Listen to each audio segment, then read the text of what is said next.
So this is part 6. This is the last part, and this last part is going to be sorry, my bad. Going to be 5 acids with oxygen,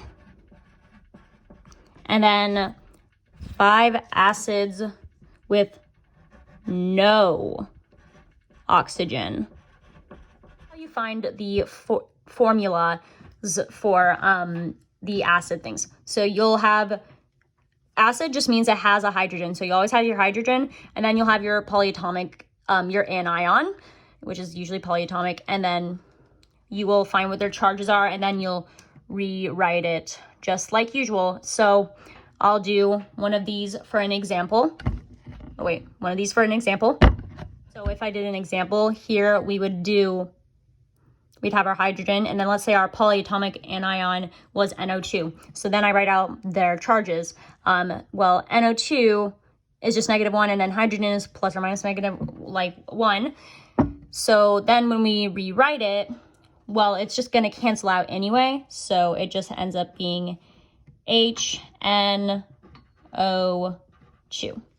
And then I'll do 2 more examples. If I do another example here, another example with oxygen in it, I'll just do PO4. So, and then the charges, we obviously have the +1. And then PO4 is going to be -3. So then, because they're different, this is when we do that cross to cross. And so when we rewrite it, hydrogen is gonna take 3, and then like the PO4 part is going to just stay there because, you know, it doesn't have to. Also, you might want to put parentheses in here. I do not believe it is required, but I'm pretty sure it is. Do formulas for 2 more examples, but these ones will not have oxygen in it. So I'm doing sulfur and chlorine. So we obviously have hydrogen for both of them. And then we'll have the sulfur, which has the charge of -2. And then the chlorine is going to have a charge of -1. So when we rewrite chlorine, we're just going to put HCl because we don't have to rewrite it at all because they cancel out.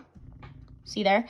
But up here, we're going to do the crossy cross, and it's going to be H2 sulfur.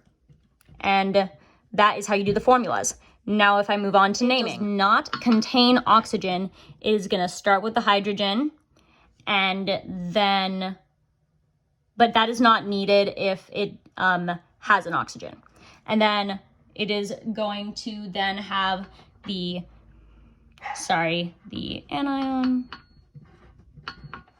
And then depending on if it has or does not have oxygen, and then if it ends with the ic or the ate, it will have either OUS or IC. But if we assume if it doesn't have oxygen, then it's going to end in ic acid. If it has oxygen but it ends with the ate, then it's going to have ic again. If it has oxygen and it ends with the ite, then it's going to have OUS. So /OUS. And that's how you kind of name it. And so here are the examples of that. And there are 3 more examples for both acids with oxygen and acids without oxygen.